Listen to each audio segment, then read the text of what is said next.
ইরানের কাছে ইসরায়েলের পরাজয়ের মূল কারণ ইরানের জনগণ যুদ্ধ চায়, তারা কেউ পালিয়ে যায় নাই, যুদ্ধ লাগায়। তাই নেতা ইচ্ছায় হোক অনিচ্ছায় হোক যুদ্ধ করে যাচ্ছে। যাই ইরানের জনগণ জিতেছে, মানে ইরান জিতেছে। ইসরায়েলের জনগণ পালিয়ে গিয়েছে, তারা আন্দোলন করেছে, যুদ্ধ চায় না।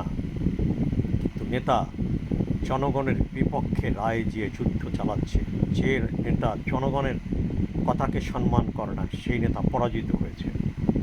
ইরানের নেতা জয়লাভ করেছে, তিনি জনগণের ইচ্ছায় যুদ্ধ করছেন।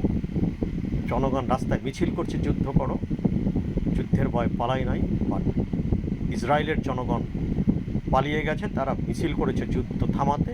ইসরায়েল নেতানিয়াহু যুদ্ধ করেছে, সে পালিয়েছে, যুদ্ধে পরাজিত হয়েছে। সেখানে জনগণের সম্পৃক্ততা নাই, সেই রায়তে কখনোই জয়লাভ করা যায় না।